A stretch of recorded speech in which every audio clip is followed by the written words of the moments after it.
Thank you. Great introduction. So Brian and I talked about this the other day, and we found we had something in common with regard to the 4-hour work week. And that is basically how our 4-hour work week scenarios started.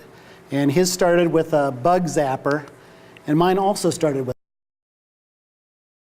a Pteromelidae, which is a tiny little wasp. It's about this big. And these wasps, they look like they've got a nasty stinger on there, but they don't sting.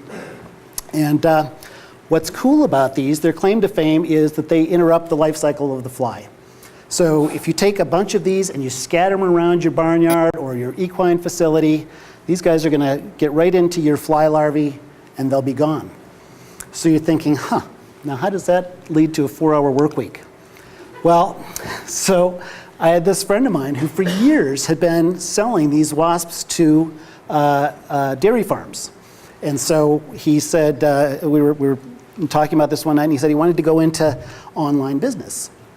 So we talked about these wasps, and I knew something about technology and taking companies online. So we worked through the SEO and the SEM and got this new site set up for Organic Cowboy. And you can see down here, they package them up in these nice little packages. And what happens is every Thursday, he gets in hundreds of thousands of these wasps into his garage here in Boulder, Colorado. And you actually can kind of smell it all the way out on the street. But Thursday afternoons, these things come in. Sundays, he has people come in and they package them up in these nice little branded packages. They go into boxes. Monday, UPS comes along, and these go out to farms and ranches and equine facilities throughout the US. And so it's a total subscription-based business. It's really cool. And you can kind of figure out, well, how much time is Matt putting into this on a monthly basis or a weekly basis?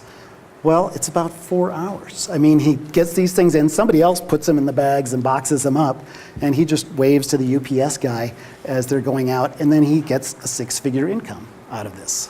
So it's pretty cool. So the rest of the week, he's riding his bike or fly fishing or hanging with his family, doing good things. So here's a good example. So Brian, we couldn't get him, but Brian was like, oh, there's 2 in Boulder who are doing this. But this was my inspiration. So I asked myself, what's my bug? This was back in 2007, and I'd helped Matt through this. He's making tons of money. I didn't think he'd like it if I went and set up a competing bug site. So I thought I ought to think about something else that I could be passionate about and that I could turn into a business like he had turned into with the bugs. So I started with a inventory, interests and skills. What are the things I like doing? Sailing, skiing, I'm a Colorado person, fly fishing, horses, hiking, wine and cooking, reading. And then skills, I'm good at business, economics, philosophy. I came to Boulder in '82 to study, get my PhD in philosophy. Never quite finished, but studied art and aesthetic experience. So these are all things that I've got going. And then technology, I spent 25 years as a CIO and CEO of technology companies. So looked at all of these things, couldn't connect the dots. Yeah, how do you pick one of those? They're all fun. I just do them all the time. So this was 2007.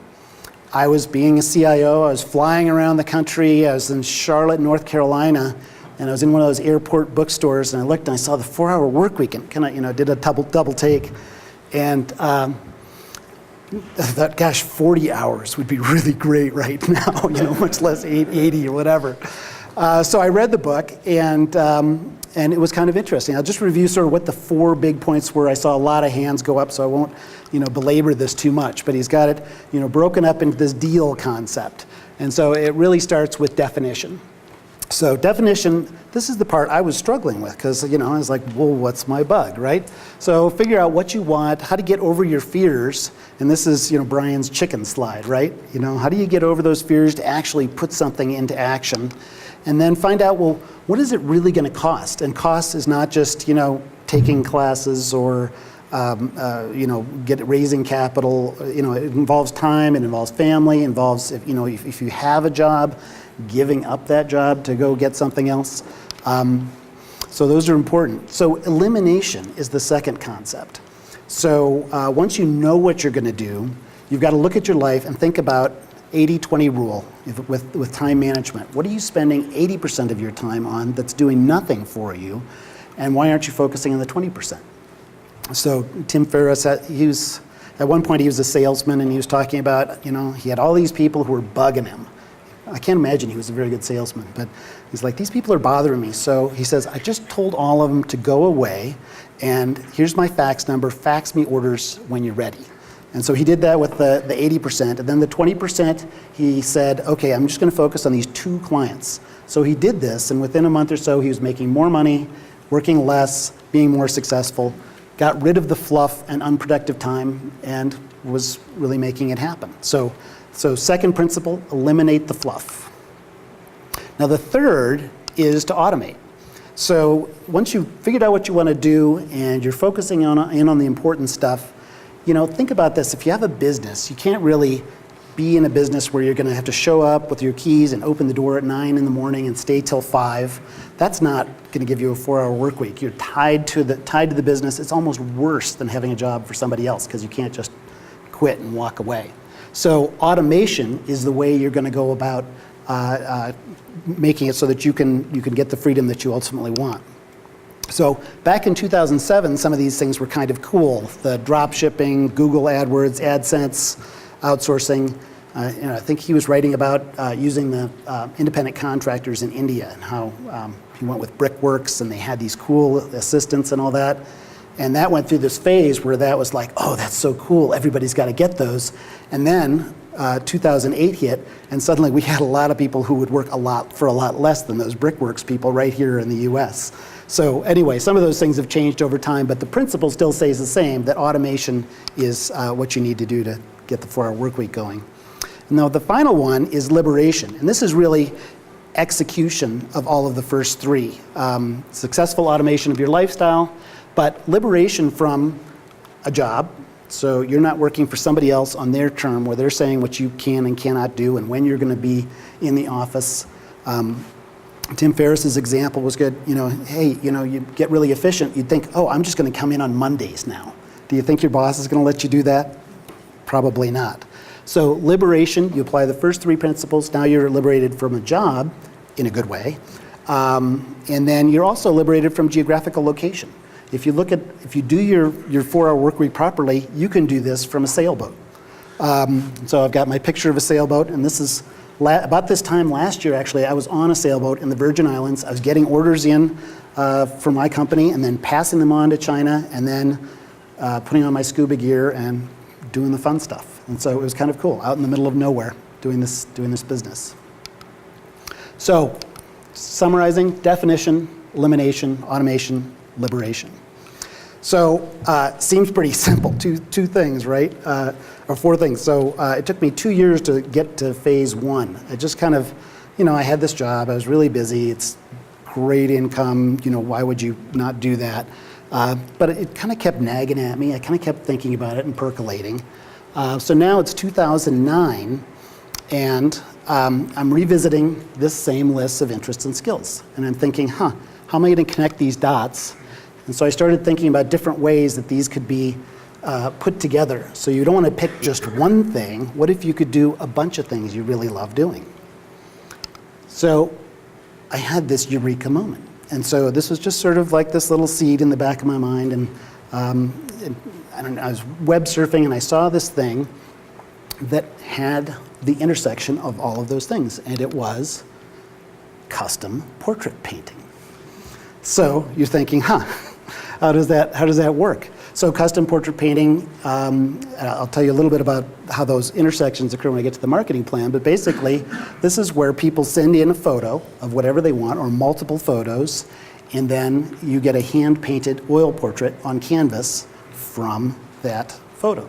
And so it's kind of a cool thing. You always think of, a portrait sitting where somebody's sitting there, for like 6 days. So this is sort of liberating from that. And there are people who this is their business, and now it's my business. But before I could, really get it going, I had to figure out how to make this work. And I cracked out the 4-hour work week again, and it was an entirely different book 2 years later. It was I remember especially the middle section, which was a lot of the nuts and bolts. The first time I was like, okay, blah, blah, blah, let's get to the good stuff. And it wasn't so cool. This time I was like, oh, this is really good. I get the middle part now. This is important. So the first part is to develop a supply chain. I'm a painter, but nobody would pay me for the paintings I do. So I had to find somebody who was good enough that it would be a consistent product, something that people are willing to pay for. So I developed a list of criteria, like 25 things. I wanted, of course, good quality paintings. I wanted somebody who could turn it around in a couple of weeks, reasonable price. I wanted them to be able to brand it with my brand, put my labels on it, and then drop ship it directly to the customers for me. Let's see, what else? Oh, since I'd never done this, I didn't have samples, so I needed somebody to be able to give me their initial images and then paintings so that I could show what I was going to do with my new business. So then I had to find, well, who am I going to send this list of criteria to? So I looked, I was thinking, oh, well, Brickworks. So I looked up Brickworks, and it turns out, well, they're not into painting. So I looked at all these other places in India, and I found these, like one guy who's a painter or 2 or 3 people. But if you want a scalable business, imagine what happens around Christmas time when your orders go up 1,000%. That one guy is not going to sleep, and he's probably still not going to deliver your orders. So I just kind of frankly kept Googling, and I found these cool places in China where there are these art communities. And I found about 25 different people who would manage large numbers of these artists. So I sent them all an RFP. About 8 or 10 people responded, which is a good indicator of who you want to work with. So I went through a process of assessing the quality, made sure that they had enough people to do the work, negotiated the terms, pricing, shipping, all of the 25 things that I'd asked for, and then it came time to test. And so this was sort of chicken point number 1. You kind of do all this. It's easy to send a bunch of emails and come up with some spreadsheets of criteria and all that. So, so I picked the one that I thought was the best, the most responsive, had good prices and all of that. And that was Zhangbo Ji. And he's the guy I found back in 2009. And I basically ordered a bunch of paintings from him. A bunch, in this case, being 3. And I thought, well, this is a total risk, and I still have my job. So I'm thinking, well, maybe what I should do is just order some that I like, and then if nobody buys them, then worst case, I just bought some pretty cool, cheap paintings. So I thought, well, I'll start with things about sailing, because I really like sailing, so I gathered some really cool photos of sailing. I sent them off to Zhangbo. He painted them for me. I got them back, and this was the start. Now I'm thinking, how do I get rid of these things? So, of course, I had to have a marketing plan. So it turns out I wasn't the first one to have this idea, which is actually a good thing. That means there are people who do this for me. So I found about 20 or so competitors, and I did a giant spreadsheet of all of the competitors. And the way the pricing works in these paintings is it's a function of how big is the painting and how many people are in it. So I had this big sort of grid and came up with median prices and went to about the 60th percentile, just a little more than the average for my pricing. I developed a marketing plan, and this is, by the way, where all of the overlaps of those interest areas came. Because most of the companies who do this, they basically say, yes, send us your photo, we'll paint it. And that's a good business. But I thought, oh, well, what if you did affinity marketing? What if you said, turns out people who like horses really like paintings of their horses. So equineportraits.com, right? People who have kids really like portraits of their kids, so topportraits.com. Pets2portraits.com. And then I thought, well, fly fishing, anglerportraits.com. I like riding my bike, so veloportraits.com. And the Boulder was coming along, so marathonportraits.com. I know it's a 10K, but you get the idea. So anyway, I came up with about a dozen of these affinity sites and set all those up, and did all the social media and all of those things to get those going. So then it came time for execution and testing. So I basically set up my first website just to sort of see what would happen, and I used Etsy. You're probably familiar with them. They're a really good I think they have like 10 million painters on there. So it's a. In the one hand, it's a Shark Tank of an environment. On the other hand, people are going there for art. So it's really good, and it's super easy to set things up. So this is actually a screenshot of OmniPortraits. But I used a lot of different places. I went to Yahoo. I set up a Yahoo shop. I did a bunch of sites custom on Dreamweaver. Used the PayPal stuff. Set up an Amazon store. Artfire is another art type store, and a bunch of others. Frankly, it's just testing it, throwing the spaghetti in the wall, see which ones really work. So what's cool is, here it was, now we're up to December 31st, New Year's Eve, 2009. And this tells you a little bit about my exciting life. New Year's Eve, I'm sitting at my computer setting up this Etsy site. And so, and you have to do all this stuff. You have to put in your shipping policies, and there's all these little different places you go. It takes a few hours to set one up, even if you just have a rudimentary site. So I had my sailboat picture up there, and I was thinking, oh, how much should I charge for it? I paid about $32 for it, so I thought, well, maybe 120 bucks or something like that. So I tossed it out there and started going and doing all my shipping policy, and it got to be almost midnight, and I'm thinking, oh, I better go out and shoot off some fireworks or something. And I'm like, well, where the hell did my painting go? This Etsy sucks. And it turns out, well, somebody bought my painting, somebody who was equally a loser as I was. They were out there on Etsy buying oil paintings. So anyway, this was my first sort of accidental sale. I was like, I didn't even have this shop set up yet, and somebody's out there buying the stuff. So that, I work on, positive reinforcement, so that was really good. So went and did more, and so here's an example. I'm going to show you. I'm going to go through a couple of examples of different before and after shots. So here's the kinds of things people send me. Here's a newlywed couple on their honeymoon, and then here's the painting. Another couple, and the painting. So you can see these guys are amazing what they do. I mean, they're like super lifelike, and it turns out Americans really like this in their art. I'm not that excited about this representational sort of art, but it looks good and it sells. So there's some other things, like on this one, you can see it's an old black and white photo. This is from Salt Lake City, and the guys, Zhangbo, can colorize them. But you'll notice something else different about that is if you look here, the people are facing sort of to our right, and then here we kind of cut their heads off as something else and photoshopped them in, and shoulder's a little bit weird, but it actually works. This was one that was a totally crummy photo, but they really liked sort of the scene, so it turned out, you can fix these things up when you paint them. And this one is one of my favorites. And here's, Christopher Walken on Saturday Night Live, and this is this, scruffy little Westie Terrier. And the clients, some clients are really fun to work with, and others are kind of like, here's my thing, just paint it. But they really like this sort of scruffy terrier in contrast to this, sophisticated champagne type of guy. And we must have gone through this is not a 4-hour project. It was, well, maybe it was, but that's a long time for this. So the result was this. And this painting, by the way, is this big. It's huge. It's a 24 by 36. So that's it's hanging in their dining room, and they just absolutely love it. So in this one, I don't know if you remember back on the Etsy site, but this is the one that sort of has become the logo for the company. So a couple others. Here's horses, one of the top markets. People love these things. Here's someone I got from somebody in England. They sent me their albino gerbil, and I'm thinking, this is really ridiculous. I get a lot of dogs and cats and that kind of thing. So they wanted that, and we put it on. A nice little sort of Elizabethan thing, and this is, used to be a dog, and you can see the little sunflower seeds down at the bottom, little details. So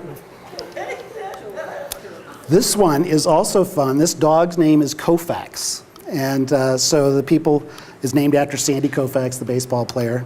So we got a baseball card, and we put his face in both the little thing down in there and up there, and this is a, medium-sized painting. These people love this thing. And of course you're thinking dogs playing poker is something you gotta have. So here's an example of, your classic dogs playing poker painting, and then up above, a couple of dogs. And here they are, the people's dogs playing poker. And so this one, I must have done a dozen of these things of this same painting with different dogs. And what's cool is, people have dogs throughout their entire lifetime. You have one for 10 years and then you trade it in, get another one, another one, another one. So here you can have every dog you had in your life all playing poker together, and it's kind of a cool thing. So, and I have, just if you want to look at these afterwards to see what you think, but there's that painting there. So do the people say they want that combination, or do you work with them on it? How do you do that? I do work with them on it. So this one, they say, hey, I want these dogs playing poker, and then I have to say, well, do you like this one? Or it turns out you'd think there's like 1 million dogs playing poker out there, but there's not. There's really only about 4 or 5 of them that are out there all the time. And here's another one. Somebody sent their boyfriend his head, and he was not that handsome of a guy, but he looks maybe a little better as Napoleon than he did as boyfriend. So little Photoshop work goes a long way. Question. Yeah. How much are these paintings? So one like that, I don't know, maybe $250, something like that. So, and once again, it's sort of sized by number of people. This one has 5 people in it. Figures, we call it. So, but the smallest ones, like a little 8x10 with one person, is $75. And I think the biggest one I've ever sold is like $1,000, and it was some Arabian wedding with a lot of people all over the place. So, but the average is probably $250, something like that. So for our Workweek principles, I spent 2 years, but I got the definition thing down, figured out what I wanted to do. Elimination, so I got rid of doing things myself, had Zhangbo and his 200 painters doing them for me. Automation, got all those e-commerce sites up. I could be anywhere on, doing that kind of thing, and the sites really handle all the transactions for me. It's weird, I don't even talk to these people and I'm getting these orders, it's great. And then liberation, once again, I could be out on the sailboat doing this, so I was freed from having to be in a shop or doing something. So let me do it part-time. So in summary, it works for me. It's been a lot of fun. I've been doing it since 2009, and some of these I just had a really crazy one the other day, but they just make you laugh what people want. So I'm still the same vendor. I don't know, I just lucked out. I got this great guy. I get a net profit of about $1,000 a month. And so that lets me, go take vacations with my kids, have fun, but I couldn't really live on that. I could do it from anywhere. And, you might be thinking, well, Peter, 4 hours, 1,000 a profit, couldn't you just work 40 hours like everybody else and get 10,000 a month? That would be pretty good. And the answer is, well, why? That kind of blows the whole concept. So there were really, you sort of get this down and you think, well, there's 2 routes you could take. You could be like my friend Matt, who goes fly fishing and rides his bike every day. That's kind of nice. Or you could do more. What about the 8-hour work week? What if you did 2 things and had 4-hour plus 4-hour and did the 8-hour work week? And if you did that, you'd have to go through the whole process again. What's your bug? What's your other bug? And what would you do? So I started thinking about that and thinking, well, I do want to do something else. And maybe what would be fun for me is to show other people how to do the 4-hour work week. So I had this genius idea. At the time, I was doing business consulting. I was working with women business owners who had companies of $1 million or more in sales. So these were successful women entrepreneurs, and we were helping them, sort of move along to the next layer. And so what I found was a lot of these women entrepreneurs had a lot of baggage from their childhood. They were successful despite themselves. They were thinking, oh, women shouldn't be doing this. I'm not a leader. This is cool that I have this $1 million company, but I feel a little bit of conflict about that. And that's a bad thing. So, So I thought, well, let's address this issue early on. Let's talk about girls when they're in high school, and let's teach them the 4-hour work week, but let's do a summer program for them that does Basically, it's a week-long mini MBA. These high school age girls get a mini MBA, and we're teaching them leadership, confidence, being a business owner, taking nothing, taking what their passions are and turning it into something, a business that they can run. So first thing I did, this is starting the whole process all over again, find sponsors. YWCA here in Boulder, awesome. Our goals and values are exactly the same. So they gave me these beautiful computer labs and classrooms that the girls could be in. DU, same thing down at the Women's College. They've got a beautiful building down there with these great labs and everything. And Rocky's Venture Club, of course, was also helping with the pitch coaching, which is part of what the curriculum was. So I had a summer intern, and we put together this great manual. It's a big fat ring binder that takes you through every step you need to do to set up a business. From the PayPal to setting up your site and product and marketing and the Google AdWords and all of that stuff. The City of Boulder parking person who I was chatting with every day as I went out of the parking lot was like, oh, this is so cool, I wish I could do this. And I'm like, sorry, it's just for high school age girls. But I gave her a copy of the book and she was like, oh, that's so great. I'm gonna go start one with that.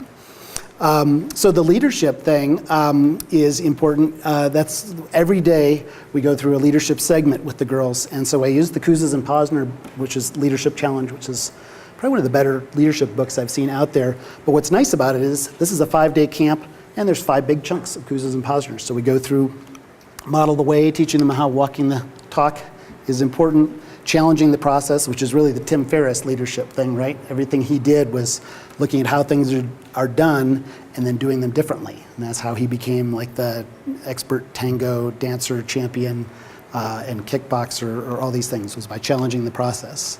Encouraging the heart, it's a good one for the girls. Inspiring a shared vision, getting other people to buy into your concept. And then the hardest one for most of them is enabling others to act. So here's one of the classes from last summer.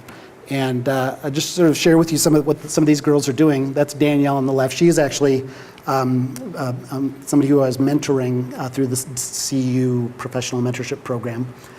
So she just graduated as a marketing major from CU this last month. Now I got a new intern this year. So anyway, the first girl, Minnie Mouse there, so she had this business. Her dad calls me up and I'm thinking, he can't take the class, so he's just sending his daughter. So he had invented this thing. You go to the restrooms and there's those N-motion paper towel dispensers.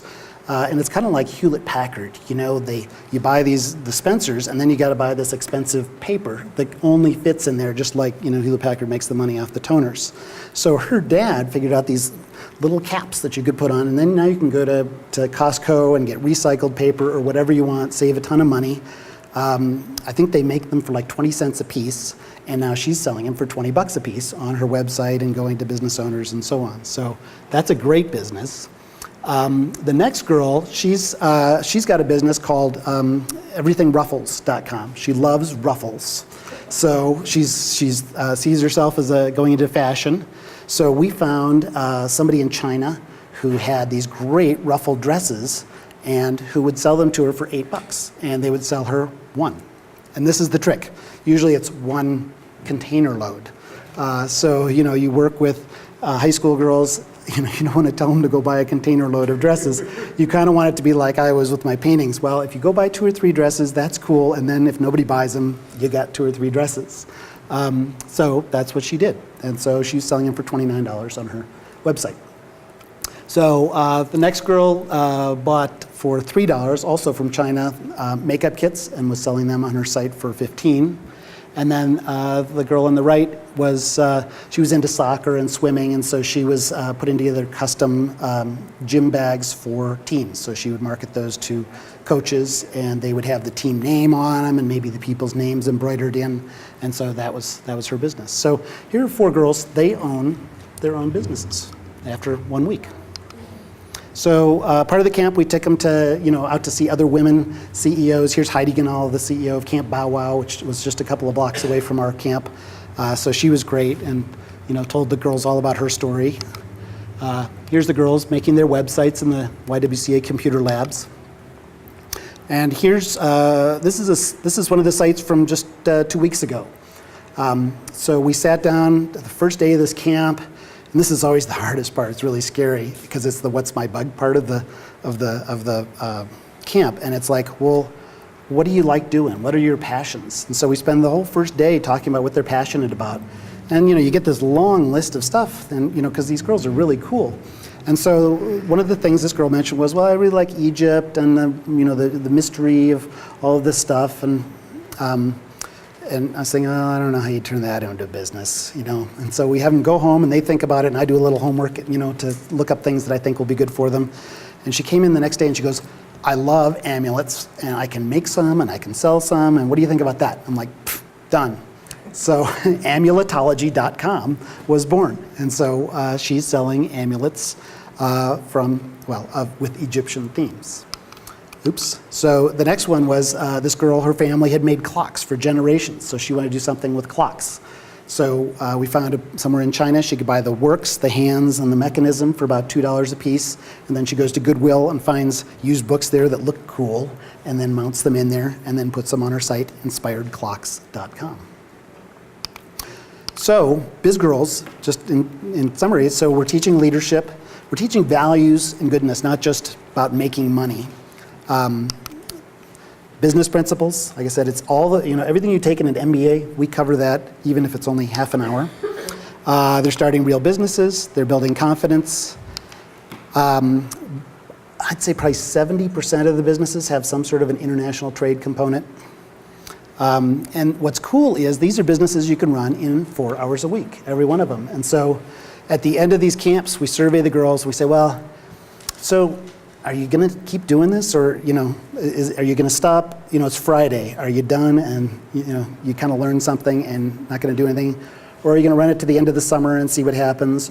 Or are you going to go through the end of high school, or are you going to go through college and keep running this business?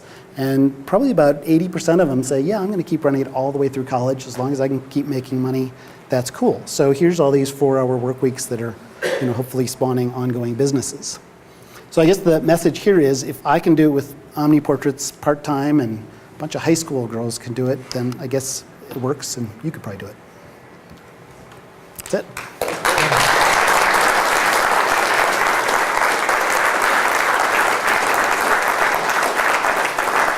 Well, for me, it was Danielle, and she was college student. But if it got up to where it was doing, $100,000 a month, I would have Danielle 5 years from now or 10 years from now. Did Danielle work for OmniPortrait? Yeah, she works for OmniPortraits, but also worked as a camp counselor. I kind of put her. She worked for Rocky's Venture Club. She basically does all the work, so I don't have to do anything. He was lazy, really good at being lazy. And I mean lazy in a good way. So everything he did, he thought about, well, how could I get somebody else to do this? But to back up with your point, I'd say with any business, marketing is the key. If you have one of the 10 things you learn in an MBA program, marketing is the one you need. That's where your strategy is. That's where understanding who your customer is. That's where messaging is. That's where all the important stuff is. So marketing is really, if you're going to have one superpower, that's got to be it. But everything else, you can have everybody else execute all that stuff for you. And no, or being selfish and lazy, and it's great. He gave a TED talk. I don't know if you've seen all the TED talks, but he gave one on, I think it was on learning to swim. And he said, hey, I was a lousy swimmer, and I went and learned, and he's like, okay, I just figured out the 5 things you got to do and got to be really fast. So he's kind of cool, in addition to marketing, at just distilling, sort of saying, out of all of the noise of the hundreds of things you have to know to swim, what are the 5 things you really need to know to swim fast? So I think that's a valuable skill. Well, that's a great question, and I've asked that a number of times because I'm like, I work with adult business owners all the time, and man, you guys, a lot of you are business owners, and you are pains in the ass, because you have these habits and you have these ideas about how things are done, and Just ask the quality was out of it. Yeah. The quality was higher than adults. Yeah. And they were writing articles. They were writing product reviews. Yeah. So I think one thing is, there's, at least the girls I deal with are self-selected. they're going, talk about marketing challenge. It's really hard to sell something to high school age girls because it's kind of creepy if you're like this 50 whatever year old guy trying to get high school girls to come. So that was kind of hard, but these girls went to their parents and tugged on them and said, hey, I want to go to this camp. I want to learn how to start my own business. So when they came in, I mean, it's intense. We're really working hard all day, and we don't go outside and go on hikes, and we don't dance or sing or, I mean, this is like, a serious camp. Your daughters were in the first camp, weren't they? Yes, yeah. So, and my daughter started a nonprofit out of the deal. And so, of course, you noted I did tilt back to, employee Americans, because frankly, they're cheaper and better at some things. So actually, Brian and I talked about this. So Alibaba is, of course, the first place you go, and that is the Amazon.com of Chinese, you'd be amazed. Yeah, we were looking for voodoo dolls, and there's voodoodoll.com China. So anything you want, you can find in Alibaba. But you had one, Brian, that was... Hong Kong Trade Development Council, HKTDC.com, is a very good source. They actually look at, they take Alibaba and they take those clients that are Alibaba's clients and they review them. Do they speak English? Sure. Neil and I have been to China about, maybe 40 times combined, and we don't speak a word Chinese. Right? Sourcing in China is really crazy. You have to be careful. Yeah, it's a very big challenge. Talking to you. Yep. You know what? I'll share that, I had a technology company back in the 80s, and I remember thinking, oh, this is so cool. I'm faxing my order, and then there's some machine on the other side of the world that's doing this, and now it's like, But that was kind of a big deal then to buy from Taiwan then, computer parts.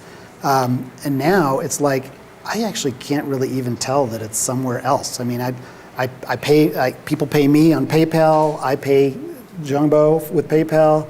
Money just goes, and it's just couldn't be easier. He could be living next door to me. Okay, I would be saying 5 years is a lot of money. Okay, so the second part of the question is there someplace do you source things from Indonesia maybe, or Vietnam or Cambodia, just out of I curiosity? think what Peter said about he mentioned this a couple times about going back to Google and finding it. It takes a little while to source things. We just ordered several different electronic parts and it took us several days to find the right ones. Yeah. And part of that is just the whole risk reward thing. As an entrepreneur, people said, well, God, how did you order those first paintings? How did you know you weren't going to get ripped off? You don't. And I was like, you know what? These paintings cost me $30. If Zhongbo turns out to be bad, I lost $30. I think I can afford that. That's a cheap market test. I'll go find Zhongba, some other person.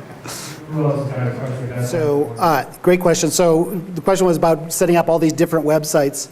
So some of them are just, my first one was the Yahoo shops, and that's really lame. It's a really hard to run shop, so I struggled with that thing for a while and just started looking because that was so hard to deal with. But with like the Dreamweaver, I basically set up one template, and then it had the price grid, which is all the same, and then I just take out horse pictures and put in sailboat pictures. And the pricing is all the same, the email is the same, the PayPal is all the same. So it gets to be pretty quick. And I'm kind of cheap, so I had GoDaddy, and I just put them all under one folder, so each one cost me $0 incremental dollars to host on a monthly basis. So That's good. That's cool. Let's give Peter a really big round of applause.